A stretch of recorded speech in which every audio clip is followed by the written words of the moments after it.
Welcome to Jordon and Drew, the Sports Crew, episode 52. This marks the official one-year anniversary of this podcast. Just Drew Skyberg here on this surprise intro. Jordon has no idea. I just want to thank everyone who helped us along the way. I'll start with Gary Maselli. He was really one of those first guests here on the show. Really kind of helped us, get our feet on the ground and get started.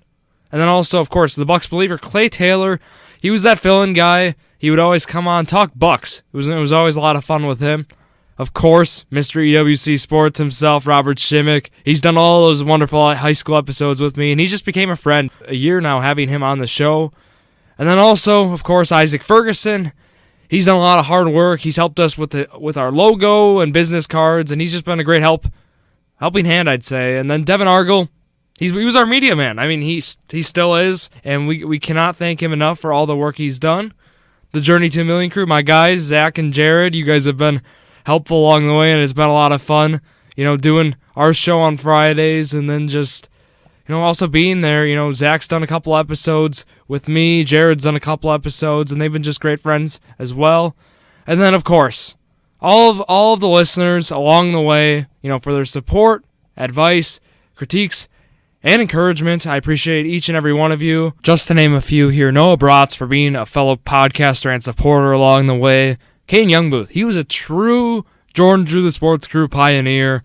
Seth Mangan, he always spread the word of the Sports Crew. Jordan's parents, they helped us along the way greatly. And then, of course, my parents as well, always sharing and liking posts on the Facebook. And then just spreading the word with merchandise. That came up big as well for us. Lastly, Elise Fisher. Her support and has just truly motivated me along the way, and she was really able to contribute to the podcast. She was a guest on the show, and then just wonderful templates she made for the podcast as well, for our social media, which we are extremely excited to use. And thank you guys all so much.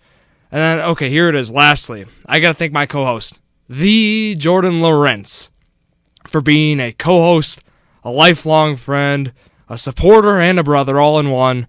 There's a reason it's Jordon and Drew, the Sports Crew. Your work may sometimes go unnoticed, but it is truly appreciated by myself and the listeners. And finally, to wrap up this surprise intro, this is just the beginning. We have so much more planned, and the sky is truly the limit. From live shows to more merchandise, we are extremely excited for the plans for year 2. Cheers to this podcast for lasting forever. And with that, here are some of my favorite moments of the podcast. Starting with the episode that started it all. Our first episode ever on the podcast, which aired officially 1 year ago today. It was Jordon Lawrenz's UFC 259 recap.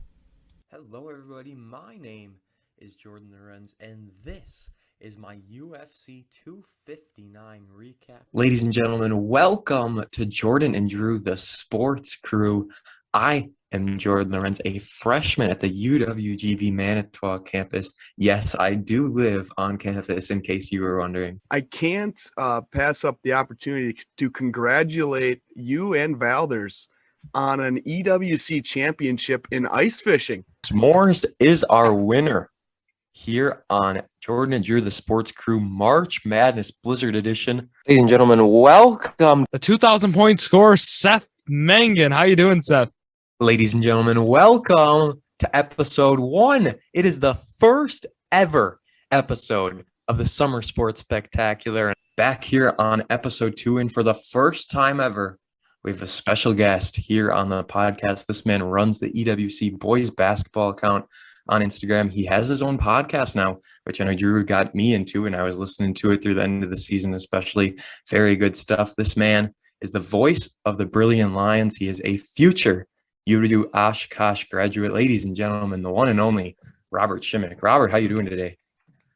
I'm doing well. Thank you for that introduction. That is basically it. Thank you for listening to the inaugural edition of Jordon and Drew, the Sports Crew, the perfect podcast for you. Welcome to the 1 year anniversary of Jordon and Drew, the Sports Crew. Episode 52 is here. We have been doing this for 1 full year, haven't missed a week, and we can't thank you all enough. You guys are all the shout out of the week for staying with us, for supporting us throughout this journey. 1 whole year. Never thought it would last this long and be booming like it is. We got so many episodes, so much content coming your way, and we're just going to plan to keep doing more of it. I'm Jordon Lawrenz, joined alongside Drew Skyberg. Drew, how are you doing before we get to our big announcement? We're at the 1 year mark, Jordan. I'm doing great. This is awesome. Yeah, like Jordan said, we got to shout everyone out. Thank you all for supporting us along the way. And let's keep her moving, Jordan. Let's keep it going. Yeah, let's make our big announcement right now. No plans to slow down anytime soon, and it all starts with our newest acquisition, I guess you could say. We are selling merchandise full time through Redbubble. So everything is going to go through Redbubble. That is the website where you can find our merchandise. I'm sure you guys have heard of it. It's almost like an Etsy sort of type deal, and this one a little bit different, but Redbubble is who we're going through. We have 4 different logos, so we're going to promote this link everywhere. Obviously, we actually had a quiet launch. All of our merch has been up since Friday, but not obviously no one has known of it, and unless for some reason you would have been searching it, I guess you could probably have found it. But officially everything is up now. 4 different logos to choose from, over 50 pieces of merchandise coming your way. Just full disclosure right now, there is no apparel. You won't be finding shirts, you won't be finding hoodies, you won't be finding hats, you won't be finding that here. We already sold that stuff. This is all the different sort of thing. And we got water bottles, we got coasters. There are some great looking coasters. We got pins, we got stickers, we've got iPhone cases, we got iPhone wallets. I mean, I could keep going with all the great things we have, but we have our normal main logo, the Jordon and Drew, the Sports Crew logo. It looks so good on a mug, by the way. Jordan to a million. We have that. That looks just great on everything, basically. Then we have our blue and yellow and our green and yellow logos. Those come in only a few different types of things, but it wouldn't look good on like a water bottle or anything like that. I know I'm going to be picking up a lot of merch, Drew. We've got 4 different logos, over 50 pieces of items to choose from. And if you use that, it's not a promo code, but like basically anytime you're on Redbubble, if you're a first-time user, you get 20% off. Just click the little pop-up that comes up, sign up for an account. All you need is your email, a username, and a password. And just then, you get 20% off. They also have a button down at the bottom of the screen. I've never really looked at it, but it says give $10, get $10. So I don't really know how this works, but if you and a friend want to work something out, and then maybe you can both get some deals on our merchandise. Drew, anything sticking out to you? I'm looking at our main logo right now. I mean, we have so much to offer. There's pillows here, there's clocks, a drawstring bag. The spiral notebook looks great. Yeah, I'm looking, Journey to a Million stuff. That mug on the Journey to a Million looks clean. I know the Jordon Drew, the Sports Crew one looks great. Got to shout out Isaac Ferguson, who was really able to help us out, clean up some of those logos. And yeah, wow, there's a lot of great stuff. And I'm certainly going to be getting some of those mugs, though, for my coffee. Yes, that travel mug, it's a little more on the pricey side compared to some of the other ones, but I love the straight up water bottle. It's just a straight up tall, skinny guy, $16.99 for a water bottle. I mean, that's not bad at all. With our logo on it, you can get your 20% off.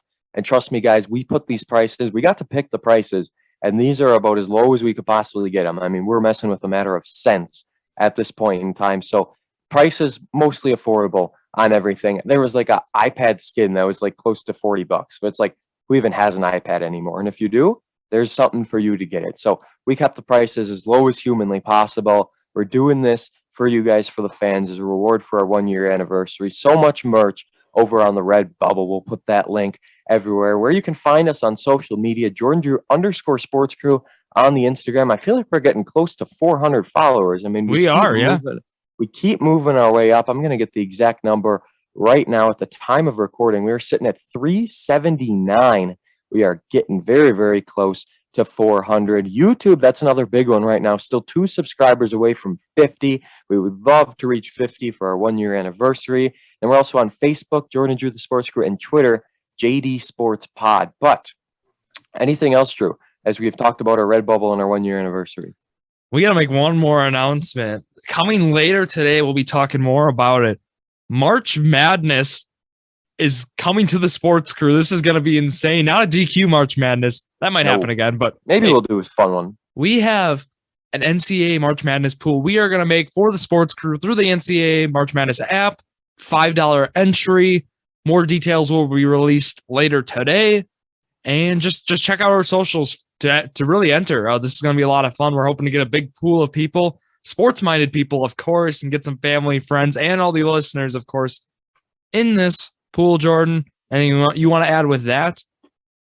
I mean, it's going to be a lot of fun. And trust me, guys, we aren't having that stupid upset bonus. I was just about to say it. No way.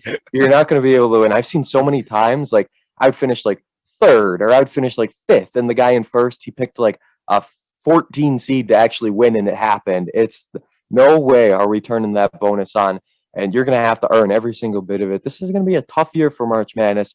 Selection Sunday, a week from today. Obviously, Drew and I will be doing a March Madness episode as well. I mean, so much fun content planned for the future. And Drew, you want to talk about this week, what we got coming up? Obviously, tomorrow, I'll be doing my EWC Boys and Girls Breakdown. Sadly, the Brilliant Girls couldn't punch their ticket to state, but what a year for them that they played Freedom, I believe, right? And they played 10 deep, I was told. So that's just an unreal team. Would have taken a lot to beat them. We'll be talking high school hoops later in this episode, but mostly all EWC tomorrow. And then Drew's got someone coming on Wednesday, and then Friday, another guest on Journey to a Million. Yeah, exactly. Gideon Kane, a thrower for Concordia University, is coming on. He made nationals. Friday, Journey to a Million, of course. We'll be back Friday, the squad, Jared, Zach, and myself. We might have a guest on. You know, we're working through some things. So otherwise, you know, we'll be continuing previewing the offseason. It'll be a lot of fun. Draft combines going on. We'll talk about that. I don't know. It's getting fun for football. Draft coming up, offseason starting. We'll know about Aaron Rodgers very soon. So, yeah, check out for football news, Friday, Journey to a Million. But, yeah, Jordan, we got a main episode to do right now, and you got some stats to read. Yes, indeed. We have our stats of the week. Can't wait to get right into them here as we are good. And I added one, actually, right before we were recording when I saw it last night. Anyways, first of all, sad for me here. TCU upset Kansas. They beat them 74-64. It was the first time in program history where they defeated ranked opponents back-to-back. So what are TCU? The Horned Frogs or something like that, I think? Yep. They have a weird nickname. But TCU beats Kansas. First time they beat ranked opponents back-to-back. According to Vivid Seats, this next one is absolutely crazy. Coach K on Saturday had his final home game for Duke. Obviously, this was his last season. They ended up losing to North Carolina. We'll talk about that in college hoops. But the big part of this game is the average ticket price for his final home game was more expensive than all but 3 Super Bowls since 2010. I mean, the average ticket was going for like $5,000. This was a big-time moment, and Coach K ended up losing in his last home game for Duke on Friday. So let's go 2 days ago. First time in NHL history where 2 players had a hat trick. So that means they had not 1, not 2, but 3 goals and a game-winning overtime goal. So I'm not sure they both had 4 goals. I think like maybe one of them had 4, but then another one had 2. And then that game-winning overtime goal got him the hat trick. But either way, first time in NHL history where that happened. Drew, I want to ask you about this next one here. DeMarcus Cousins, former member of the Milwaukee Bucks, scored 31 points in 23 minutes and 33 seconds, the fewest minutes played in a 30-point game in Nuggets franchise history. Couldn't the Bucks be using this guy right now? I don't understand. Well, okay. Offensively, yeah. Look at what Serge Ibaka has not done offensively. He's been not really what you would expect from, you know, the offensive end, but defensively, you know, looking Ibaka being the much better defender, and then Cousins, of course, being somewhat of a defensive liability. You know, if you're looking in terms of that, maybe that's what caused GM John Horst to maybe make the decision. But yeah, Cousins is looking great. Nuggets, I mean, it was a great pickup by them. Yeah, you could say they're better off with Cousins. It's still a move. A lot of people question, rightfully so. But wow, you know, Cousins is coming up big for the Denver Nuggets off the bench. Well, and I think it's just the way it happened too, where all of a sudden after a game, like literally minutes after, you were going out back to your car and then you saw he got cut. So it was like the way it got handled, the randomness of it all threw a lot of people off. Houston Baptist, speaking of throwing people, they scored 149 points where they beat McNeese State, MCNEESE, 149-144. This game went 4 overtimes. It was the highest scoring Division I men's basketball game in 21 years. So we are going back quite a long time. 149-144. I'm going to talk about a Boys State basketball score in the D1 level coming up here. And my goodness, was it something else. on Friday night, one of the scores that will be passing your way momentarily. But first, it is time for On This Day. The date today, March 7th, is indeed our date, one day after my mom's birthday. Happy late birthday. And we're going to start 1857. I didn't even know this was a thing. On this day in 1857, baseball decides to play 9 innings as an official game instead of 9 runs. So they used to play until 9 runs? Are you kidding me? You know how long this would take? Well, you know, some of those 5-6 hour games people whine about in extra innings. Imagine we have to wait until 9 runs. We could have, pitcher do this. Oh, we could be going for, I don't even know how long, Jordan. You got a whole way evening? Too long. I don't. I mean, these games would have to start at 1, and then they might get done around 9. You know what I mean? Like, this is, wow. Okay. I saw that and threw me off. I'll say 1930. This one is just mind-blowing. The Georgetown High of Chicago defeats Homer 1-0 in basketball. So there had to be some stalling going on in this game. I don't know. I would like to see the field goal percentage. Maybe a team was like 0-4, and the other one was like 0-5, and then eventually someone gets to the line and wins. But that has to be the most boring game in basketball history. It must be up there. I didn't even know a 1-0 score. I mean, it's a high school score, so that's probably why we haven't really heard about it before. But wow, 1-0 is the winning. I thought it was a baseball score at first when I heard that. That's what I said. I didn't know if it was like a typo or what, but on this day 10 years later, the Montreal Canadiens lose a record-tying 15 straight games at home. On this day 1982, this one fitting for next week, the Selection Sunday. It debuts. The NCAA tournament selection is televised live for the first time. This is the one time a year we get to watch it. It's my favorite each and every year.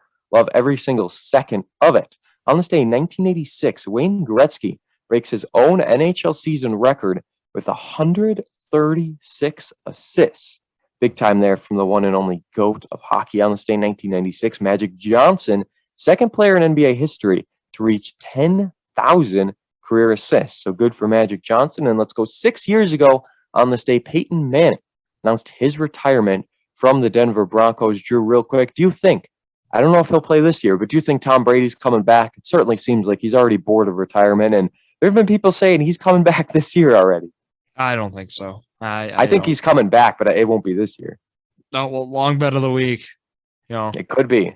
I say you want to do it? You want to? We probably couldn't. That could be years down the line. Not a good idea for the long bet. Yeah, but anyway, I still think he's coming back. Only time will tell. Let's go to the weekly sports talk segment, and we're going to start with Major League Baseball. Yes. So there have been halts. Obviously, the season has been delayed. Everyone knows about this by now. Spring training likely not even going to happen in March. I don't know what's happening. Talks resuming yesterday on Sunday between everyone. They're not in Florida. They're not in Jupiter anymore. But now there have been 3 big things, right? I'm going to forget them. But it was like bigger bases, banning the shift, and was it more like luxury tax sort of thing? Pitch clock. Pitch clock. Oh, yes. That's another one. Well, I mean, the major matters are still a thing. It's still the competitive balance tax thresholds. It's still the minimum salary, and it's still the size of the new pre-arbitration bonus pool. So, I mean, those 3 are like side problems that stem from these problems, Jordan. So, but the 3 main problems are still the main problems that we talked about last time. And we can kind of go over them again. But the minimum salary was the MLB proposed $700,000. The union wants $725,000. The salary last year was $570,000, so it's a $130,000 raise.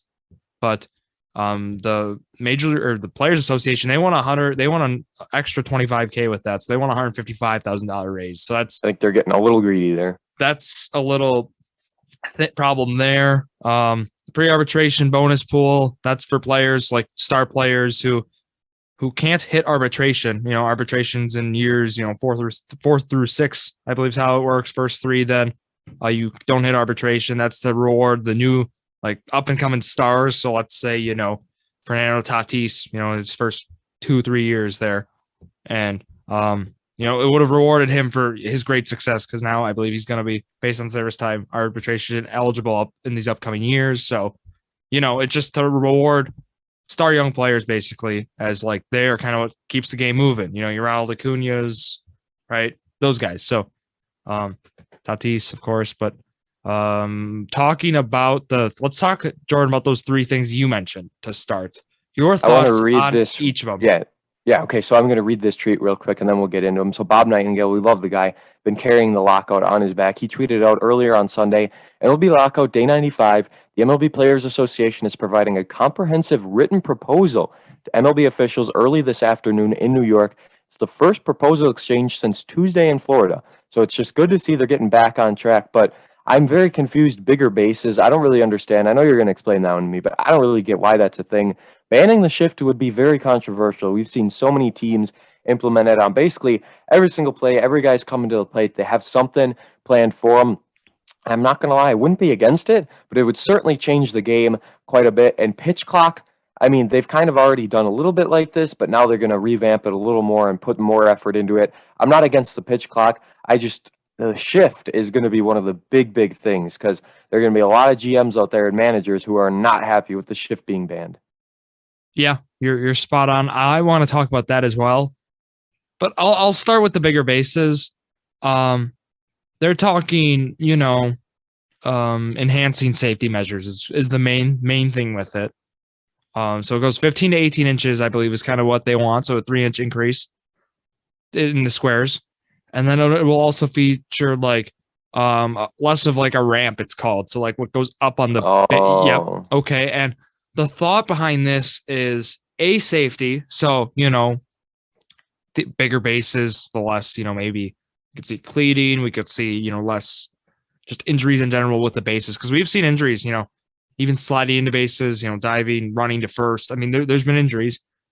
And then also what we saw in the minors when it was implemented, because this was tested in minor league baseball last year. Keep in mind, we saw more stolen bases. So stolen bases, I mean, the base is 3 inches out more, so maybe it makes a big difference.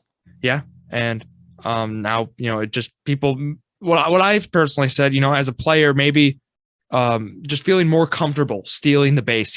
Like you got it's an extra 3 inches on the base as well, and then plus it's 3 inches, on the other side. So like the side, even when you're diving in, That's what I was going to say. When you slide into it, you got a lot more room to work with because there's been so many times where they slide in and then they slip off and then they're out. Yeah. Plus running off, getting off the base as well. That's kind of the other thought with it. Also, if you like another one that a lot of people don't really think of, more infield hits, right? You could see that plus more even, hits that hit the bases, which we've seen like the ball goes straight up. We've seen some interesting, mechanics and physics with when the ball hits a base and kind of just like where it moves, but that's what the bigger bases. I am not opposed to it.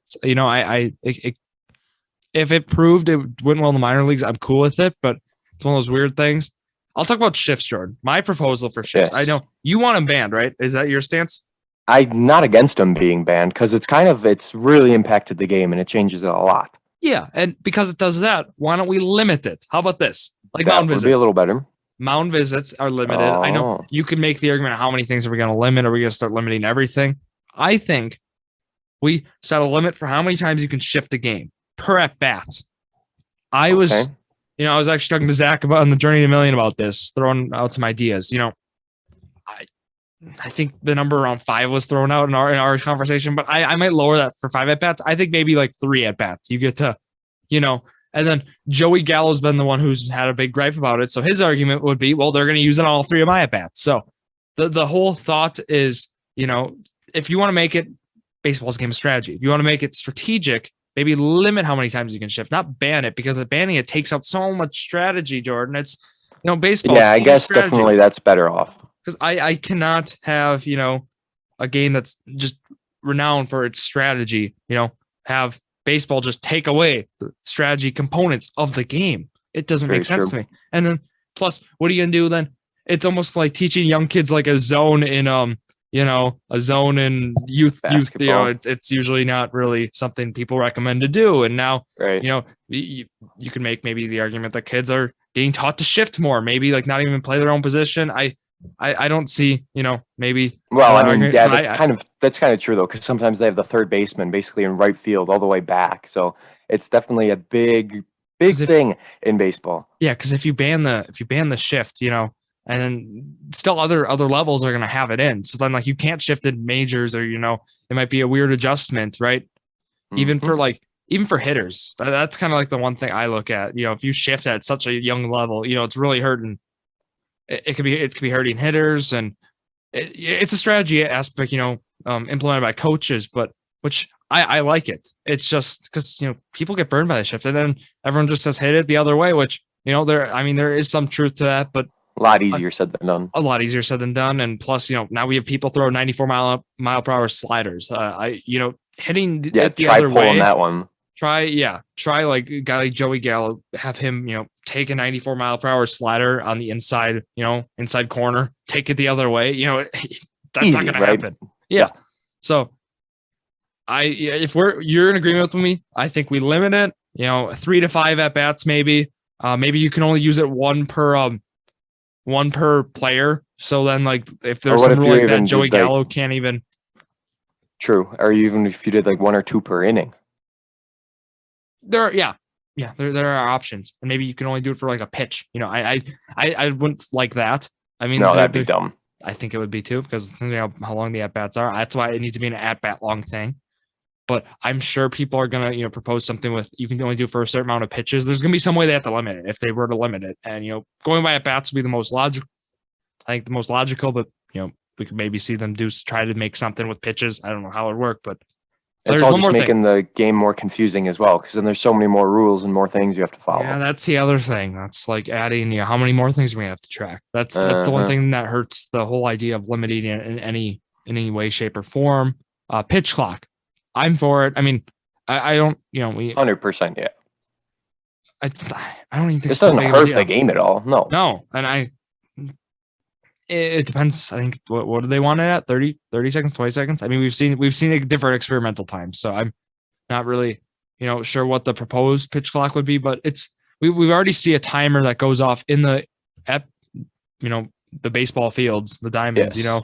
We see what they are. We have like in between innings, half innings, replay. Yeah, you don't really see it on TV, but if you're there, If you're there, you see it. And when I said replay, I mean we need one for replay. Replay takes way too long sometimes in baseball. It's insane. I'm glad they have replay implemented, but it takes. They need to expand the things you can review as well, because there are a lot of things that cannot be reviewed that need to be reviewed. I'm trying to think of some right now, but like there's just problems that occur during the year. Like you're like, okay, well we need. That's in every sport too. Yeah. It's just the most random thing. That's the most blatant missed call or whatever. And they're like, oh, it's non-reviewable.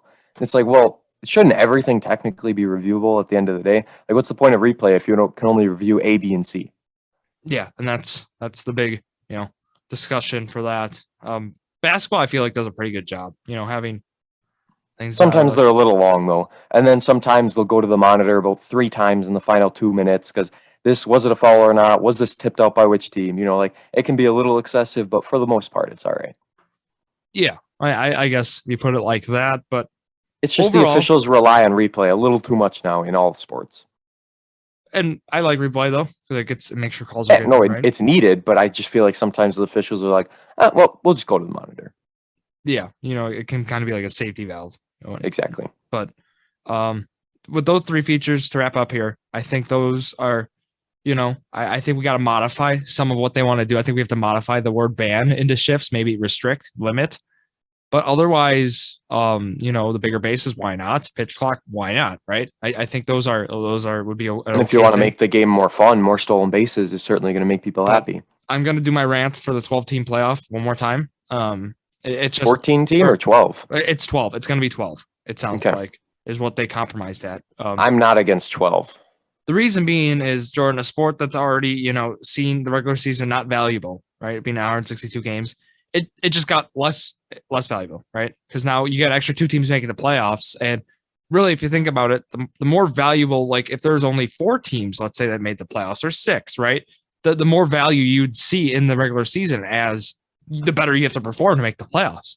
And now that, it was usually, right, 10 teams. So, we've saw for these past few years now, since the wild card's been implemented, wild card game, that, they expanded it. So now at that time, the regular season got less valuable because, more teams make it. Now we see the same thing go on again, because now 2 more teams make it. It makes already 162 game regular season less valuable. Like it makes sense, let's say for someone who is not a big baseball fan, makes sense to, maybe watch that 82 game basketball season, even And I mentioned that even though 16 teams make the playoffs, and I still, it's only 82 games, it still matters more, than a 162 game 12 team. And that's my whole thing, which it won't change me. Like, I'll still be watching games. I'll still be going to a bunch of games, but like, I just look at overall baseball, how to attract more fans. Cause right. That's what we need to do. So I don't know what you think about how, an extra 2 teams affects it, but I think basically all it's going to do is make the regular season less valuable. It'll make it more exciting for more franchises, and that's what MLB wants to do because they'll make more money. So exactly, it's all about the money. 14 was way too much. I don't really mind 12. It's only one extra team from the AL, one extra team from the NL. The way they want to do it is what bothers me the most. They want to do a ghost win, or This is so confusing. Yeah. And that's how, like you mentioned about making maybe baseball less confusing for people, and all they're going to do is add things like this, right? So the ghost win would be like for a team, having the advantage. So they actually use the Brewers as an example here. Brewers won the NL Central. They would have played, I believe, let me think, the Phillies. I think it's Phillies. They would have gotten last year a ghost win. They would have started off automatically 1-0 before. Like, it's kind of like a handicap, right? So they start like +1, right? And then you got a first team to win, was it 3 games? I think. Well, was it even that? Would the Brewers have to win 1, but the Phillies had to win 2? I don't know.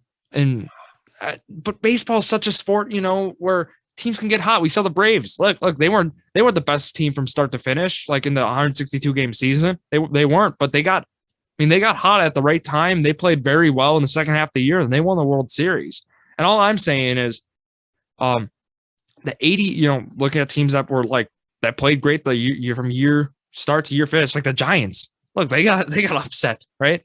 All I'm saying is we could see maybe, an 85-win team if they get hot at the right time in September. We could see them get to the World Series, and they could actually win the World Series. Look, Nationals, they won it as a wild card team. This Braves team won the World Series. I know they won their division, but like there were a lot of teams that had better records ahead of them, of course. But all I'm saying is baseball is unpredictable, and it can get wild. Minnesota wild, Jordan, just like hockey playoffs. And hockey playoffs or something else. So I was thinking right now, and the best way I can describe this ghost rule, if we're even describing it right. So have you ever seen like a double elimination tournament, right? Where someone loses early on and then they go in the loser's bracket, but they win the loser's bracket and then they play the champ, right? So it's the top team from the bracket against the top team from the bottom bracket. That bottom bracket team from the loser's bracket, they have to beat the top team twice in order to win. Mm-hmm. And if they beat them once, then they play a second game. But if that top team beats them once, then it's over. It's just that one game. So the lower team would have to beat them twice. I feel like that's the best way to describe it, but I don't know. It's still going to be confusing to a lot of people. We're going to see what happens if it indeed does go down or not. But let's go to basketball unless you got anything else. Yeah, just one quick thing, and then please let's go to basketball. I'm not discrediting any teams. The Braves deserve to win the World Series. They played well when they needed to. They won the games they needed to. But all my point was, extra 2 teams.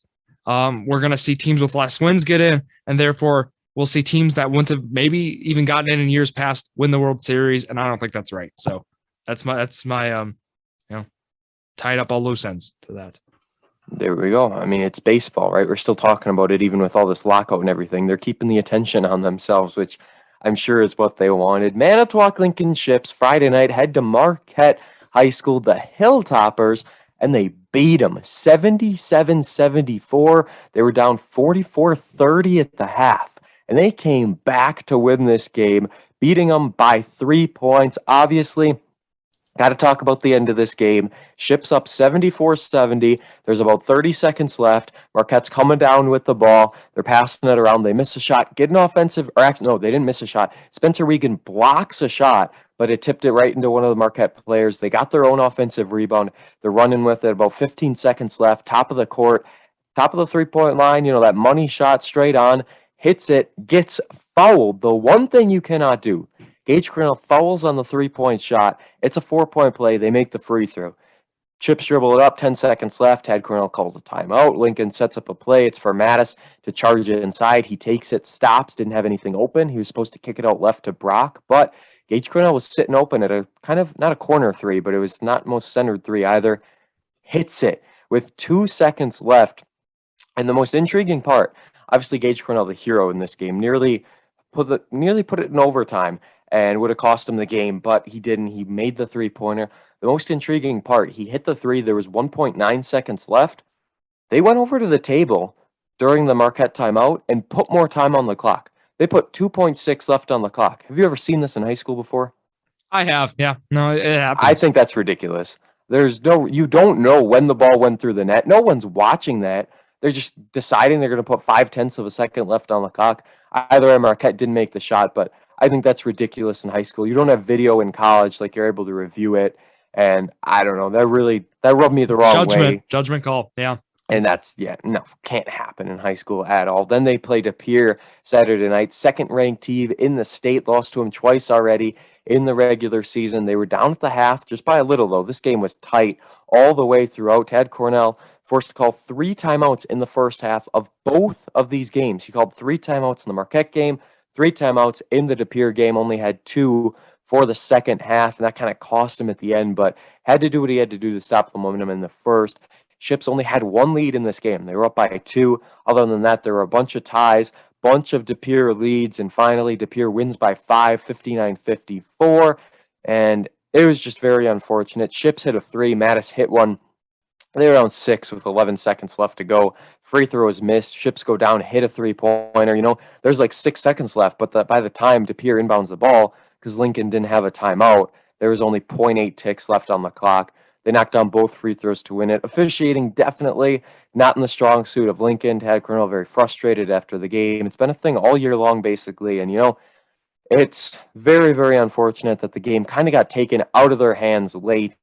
But that's just how it went. De Pere moves on, and they will now host Homestead. And that game is going to happen in the sectional. I don't know why it's at De Pere. I don't know if that's an error, but it says they're hosting. What's going to happen is De Pere was meant to host the sectional, but now with the conflict of interest, they're going to find a school around the area to host that. Yeah, so I don't know why they didn't switch them, because this game should be played at Fond du Lac, I would assume.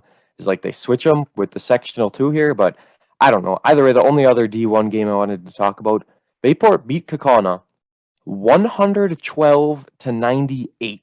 Wow. Unreal. And then Bayport only scored 49 points the next night in a loss to Menominee Falls. That Menominee Falls team, Jordan, that's going to be a tough team. If De Pere or Homestead, they go play them for state. I think that Menominee Falls team, I think we could easily see them go to Madison. 100%. We were saying if De Pere is this good and they're the 2, how good is Menominee Falls, who's the number 1? And it's next level. There's something else. So overall, at the end of the day, Ships high school season comes to an end. They've got Bryce Erdman, Ben Wallersheim, Brock Peterson, Braden Kennedy. That's a big 1-2 combo. They'll have Braden Steinbecker as well. Played about half the season on varsity, then went back down to JV. He's just a freshman. Sawyer Kroll they'll have as their big guy. They've got names for next year. It's just going to be a matter. And they've got some more JV guys coming up as well. They got a Bolchin, who I believe is going to come up. Then they had number 10 on JV. I don't remember his name, but he'll be coming up as well. And Bolchin was just a freshman. So him and Steinbecker, they're going to be very, very good for the next few years for this Lincoln team. EWC breakdown tomorrow. But Drew, any games you wanted to talk about here real quick before we get to college? Yeah, I actually, was able to catch some of these games, Jordan, because I know your 10-minute breakdown, we're going to hear a lot of scores and such. So, maybe we can give a little bit here, because Robert Shimmick and I next Tuesday, we'll be talking for sure about some of these games, but we'll briefly just go down the line. I mean, I'll briefly go down. That Utzberg game, they won by 17, but it was Brilliant did 64-47, but it was a lot closer than it looked. 31-26, Utzberg was up at halftime. Utzberg was in control. They were running a zone, and Brilliant didn't have an answer to it in the first half. I mean, they were missing shots. Poor passes, really poor passes by Brilliant. Not what you would expect, but they heated up, made some threes. Bennett Olsen had 2 big threes to kind of start a run. And then, Jeremy Lawrence, he played incredible, Jordan. He had 6-7 blocks. Tough player, made some great steals. Just overall had a great overall game for him. Then Saturday they play and they host Denmark. This was a game I had Brilliant. I thought they could lose this game, but maybe they could have easily. 64-63. They won by 1. Jordan, and they got a little lucky. They played well down the stretch. But Donovan Short tries to dunk. He tries to poster someone, and he gets injured with 2-3 minutes left. And he was down. I I don't know, how he's doing right now, but he didn't look well after that. But he was out. Jeremy Lawrenz fouled out with like 5-6 minutes left, Jordan. That was big. Can't happen. And that can't happen. You want to hear, Donovan Short flew like 5 yards from a Jeremy Lawrence push-off. I mean, nothing against Jeremy, but I don't know if Jeremy would push a 6'10" guy 5-6 yards. It was very exaggerated in my opinion, but yeah, we saw a few flops in the DePere game as well. There's two of them that got called against Lincoln. I believe it. I was rooting for your Ships, Jordan, Saturday night. But they almost pulled it off. It was so close. It was like, no, I didn't. And DePere didn't expect them to be in this game. Like, I'm sure they thought they could run through them like they did in the regular season. So that was only frustrating them even more. It was a sad way to go out. But I mean, man, this Ships team can fight. Yeah, brilliant. They were down, a minute left by like, I believe 4, and they won this game. Like, this team has, the grit to win these close games, and that's going to be big for them because, in my opinion, if they, I think they got Kiwani, they'll take care of them. I don't know how they'll fare against Freedom or Northland Pines. I personally, because I actually thought Xavier might beat Northland Pines, but Xavier lost by 10 to them. So there's a lot of questions, what happens? Because I think Brilliant takes care of Kiwani. Valders even beat Kiwani. So if you want to put that into, perspective, I think, Kiwani upsetting Kiel by 1, Kiel losing, or Kiel won a 1-point game. They lost a 1-point game. So, Kiel's season ends same night Valdor's season ends. So I want to go to D4 Jordan here as well. I guess you'll talk kind of Roncalli as well tomorrow, but yeah, Roncalli won by 52. We don't really. Simmer goes down, a big ankle injury, and then that was at the Lutheran game. Simmer went down with the ankle, I was told, and I think they said it was a high ankle sprain. And then I believe Saturday in the big blowout win, I think it was Vincent Harrison. He went down with another kind of injury too. So I mean, that Roncalli team, who honestly I don't think they have a ton of depth in the first place. Like, they can go 7-8 deep, but now, like, you're losing Brett Simmer, who is like your 6th or 7th guy. Now things get interesting as the games really pick up for Roncalli. They do indeed. Iola Scandinavia, that's going to be the team that, they'll take care of St. Mary Catholic. Iola is going to be the team. If they lose, they're going to lose to Iola. Otherwise, they're going to state, my opinion. But to wrap up here, D4, we'll talk Valders. I want to talk Valders quickly. They upset, I don't, this might sound bad, but like 7-2. I thought I had Valders winning this game. I don't even want to call it an upset. I know a lot of people did. Like, this St. Mary's Springs team, nothing against them. They were overrated. They were, Howard's Grove should have been, I think, seated higher than them. Howard's Grove 21-4 in the regular season. Talk about the computer seeding was terrible. We saw a lot of poor seeds being done. Sheboygan Lutheran only beating Winnebago Lutheran Academy by 2 was my the shocker for me last night. I thought Lutheran, I had them double digits, I think. And now Howard's Grove plays at Hilbert against Lutheran. They lost them by 10 in their lone meeting in the regular season. I believe they only met once. Maybe they met twice, and maybe I don't know. But I know they lost them by 10. They only met once. They lost to them by 10 in a meeting against them, is what I should say. And Valders, they could have beat Howard's Grove. I mean, the score was 8. They were up 2 or 3. I'll do a little Valders recap here, Jordan, because I was at that game. I was in attendance, kind of like what you did with your Lincoln Ships. But yeah, it was 39-30 at half. Valders down by 9. Jackson Olsen had 3 fouls in the first 10 minutes, Jordan. So he had to sit. And that's not good. That was, I don't want to say that was the game, but like that was a crucial part of this game. Certainly was a turning point for Howard's Grove. Miles Barnstable. I have some questions watching this guy play. Great player, don't get me wrong, phenomenal. Probably, obviously Big East unanimous first team for sure. Him and Verhagen, players of the year, I guess is kind of where I'd put it.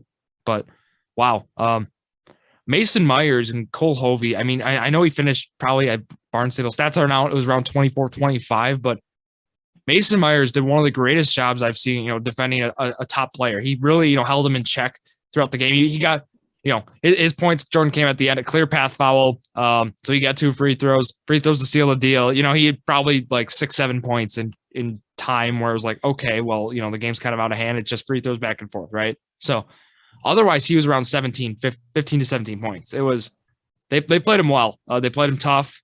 And, a few other guys, were able to, on Howard's Grove, kind of step up. Cole Hovey took over, Jordan. It was Barnstable and Hovey were trading baskets. It was cool, but especially Hovey at the end was making some crazy layups. He'll be back next year. That's going to be something to look out for. Olsen, had some big threes to start. I think he finished with 14. He had and one with like 10 seconds left. So it was like, okay. But, the Ballers has some great pieces returning. It's a bummer to see guys like Bodard, be done. Mason Myers, because he played great last night. He made some great layups, some spin moves. We saw some just, way he was able to contort his body against some of these Howard Grove defenders was something, we didn't see a lot of him last year. So that's going to be a stinker to have him gone. But Valders, I guess no shame, losing a regional finals as a 7 seed, but it's just tough to see the Vikings go out. And like I said, they have some pieces coming back next year, Jordan. I'd watch out for. I think, them, Burleigh, Kiel, those 3 schools are looking very good for next year. Yeah, I'm very curious to see how Roncalli does next year. It's going to be interesting. Definitely taking a big old step down without the Luke Pouts era. I mean, you went from like Chompy Lambert to Luke Pouts. Like, they always had big names, and now who's going to be the next one? That's the question. Only time will tell. Our long bet barely missed. I gave the Badgers 2.5 points over under Purdue. And of course they had to win by 3. Of course they had to win by 3 points. I should have set it to 3.5, but they win by 3. A Chucky Hepburn 3-pointer. The dagger, the freshman, has been stepping up huge. Johnny Davis, not a big game, but Purdue goes down to the Badgers. So both of us get that bet wrong. We're now 5-8 each. So, I mean, we're 5-8. We're not doing the best, but as we said last week, this is only stalling time until we get our Brewers Predictions Challenge back. Not a whole lot else to talk about in the world of college basketball this past week. I mean, the big one, don't worry, we're getting into some stuff. But obviously the big one Saturday night was indeed North Carolina defeating Duke 94-81. So it really wasn't even close. I don't know what happened, but Kansas got a big redemption win over the 21 ranked Texas. So good to see them. I mean, UCLA beating USC, a battle of 2 middle-ranked teams. There's a game earlier in the week where Arizona went to overtime and they scored 20 points in overtime. Like, I've never seen, or it was Auburn who did it. They ended up beating Mississippi State 81-68. They scored 20 points in overtime. Never seen anything like it. They just went absolutely off. But our long bet this week is indeed about the Big East tournament. Marquette gets the 5 seed, Providence the 1, Villanova the 2, UConn the 3, Xavier Butler, St. John's DePaul, Seton Hall, Georgetown playing in the first round, which kicks off on Wednesday. Our long bet, we did it last week with the Big Ten. Now that we know the Big East bracket, we're going to do it right here on the podcast. You're not picking Marquette. We're leaving Marquette out of it. So if Marquette doesn't win the Big East, which team is going to be able to do so? Making me go first. I would like you to go first. I really actually want to pick Providence, but they're the 1, so that's the easy way out. I'm gonna go. I think I'm gonna pick Providence. I'll pick Providence.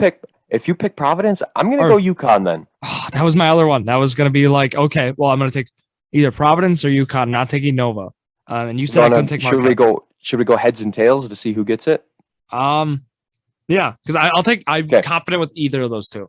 I'm more confident in Providence, but I think UConn could definitely do it. All right, you're going to call heads or tails, and you get to pick. Tails. Okay. Siri, flip a coin. Yes. Okay, I didn't know if you could hear it. That was really quiet for some reason, but it was indeed tails. Tails is the call. So, which are you picking? You picking the 1 seed? Well, now we did the coin flip. I got to take UConn because you were going to take UConn. So, I mean, that was the whole point, right? You could take the 1. Me out? All right, I'll take the 1. It's obviously the safe way out, but it's the smart way, in my opinion. I think Providence has been just a beast this year. We're going to see some upsets in the tournament for sure. Marquette and Creighton. I mean, there's a chance Marquette could lose first round. I don't think it's going to happen. But the cliche, Jordan, you cannot beat it's hard to beat a team 3 times in the same year. Creighton's beat Marquette twice. I think Marquette wins that side, goes to the finals. That's why I chose UConn, because they'll meet him in the finals. So win-win for Drew. I see, indeed. But it's also one of those situations where now in the semifinals, does the highest seed play the lowest seed? Is that how it works? So do they reseed? No, I know the question. Yeah, so say 10 seed DePaul, they move on, and then they're in the semifinals. Would they get the highest seed? I think they do. the Providence plays the winner versus Creighton and Marquette. There's no reseeding. Wow. Well, that's a disadvantage to Providence then. Oh yeah, it is. Wow. I did not, because the Horizon League tournament, they reseed. Yeah, it should be consistent through the board. Yeah, Wow. no. Providence will play the winner Providence plays then the winner of Xavier Butler, and then for the quarterfinals, the semifinals, Providence will play the quarterfinal winner versus Creighton Marquette. So, yikes, that doesn't really. That's ridiculous. That Providence might not even get to play. Like, say Georgetown, the 11 seed would beat Seton Hall. Providence wouldn't get to play the 11 seed. They're still playing the 8 or 9. So that is very interesting. But Big Ten bracket, that'll be coming out. If it's not out already, it'll be out today on Monday. But any other college hoop talks real quick before we get into the NBA? Horizon League, right now, I'll bring it up, Jordan, if that's okay. We got to talk about Pat Baldwin, right? Out as UW Milwaukee's head coach for 5 seasons. Not a surprise. It came less than 24 hours after Panthers. They hosted a game against UIC. They lost it. Shocker. They lost. They were losing a lot of games. 10 of their last 13 they lost. It was a tough year to watch. PBJ played, I believe, what I always say, 30% of teams' games, just around 11 games due to foot and ankle injuries along with COVID-19. They finished 9th in the Horizon League after being projected 4th in the preseason poll, 8-14 in conference. Terrible. Now with Pat Baldwin Sr. out as head coach, no surprise, we're going to probably see PBJ. He's heading to probably the draft. So Pat Baldwin finishes 57-92 in 5 seasons. They got to find a coach. They got to replace Pat Baldwin. It actually helps their case because they play in the UW Milwaukee Panther Arena, one of the nicer mid-major arenas in all of college basketball. So I mean, they have that to attract, maybe a nice head coach. They have, it depends on how they do recruiting wise, but I think athletic director Amanda Braun, she explained how they're looking for a great coach and they're confident they're going to find one. There are actually some concerns maybe of UW Milwaukee moving down to D2. She said that's not happening. There's also concerns of them not playing in the Panther Arena no more due to them not being able to fill it up as well as you'd want them to. But that's not happening either. I know GB and the rest are having a similar problem, but it's the same thing. I think we're going to get a good coach. We'll talk about when they get a new coach. Remember how happy we were when Shaka Smart came? Hopefully that can happen again for that. But then the semifinals for the Horizon League tournament, that's going on, and it's been actually kind of boring. The 1, 2, 3, and 4 all made the semifinals. So as we would have thought, honestly. Yeah, no really upsets. So, Cleveland State, Wright State, and then Northern Kentucky, Purdue, Fort Wayne. So the 1 and the 4, and then 3 and 2 play, right? So we'll see how that goes, and that's going to be that's on ESPNU and ESPN2. So big time. Getting some primetime matchups, but usually Horizon League gets ESPN Plus, right? Or once in a while ESPNU. So that's good to see. But I mean, that kind of wraps up what we got for the Horizon League and the Big East. And then Big Ten, with brackets coming up, we'll talk about all that good stuff, Jordan. But right now, I just saw the Big 12 brackets. Sorry to interrupt, but the Big 12 bracket just came out. Kansas did indeed get the 1, and they play at 11:30 on Tuesday. So I can have back-to-back. I can watch Kansas play, or on Thursday. I can watch Kansas play like 11:30, and then I can watch Marquette at 2:30. It's going to be a good Thursday. That's going to be a wonderful Thursday. But Wisconsin, I think if they win the Big Ten tournament, you got to put them at the 1 seed. Right now, they're my top 2 seed. I know people, sometimes we're a Marquette show. I mean, we always, that's just how it is, right? And we like to tend to Marquette. So, watching out what Wisconsin's done, you still got to acknowledge, the greatness that they've achieved in the Big Ten this year, considering at the start of the year, team player or analysts were projecting them not even make the tournament, right? So 10th in the Big Ten. Yeah. And they win it. Possibly win it. Talk about an underdog story. You got to credit Johnny Davis, I think, at the most. And of course, Coach Gard and Brad Davison for being there for 2 decades. Kidding, but it's been a while, right? With him 6 years. I always like to joke that he's been there for the last decade, but it's just over half a decade. So yeah, we round up. But that kind of wraps up what I had for college. Jordan, you want to talk Bucks? I mean, we can mention them a little bit. They're first in the Central now, I see, 39-25, so Yep, things really and- starting to turn around. Oh, Yesterday, they played the Suns. I don't know how that's going to go for them. it'll go fine, Jordan. Chris Paul out. Okay. They're lacking with some injuries right now. The Bucks had one of their toughest weeks. The Hornets they played. I was at that game Monday night last week.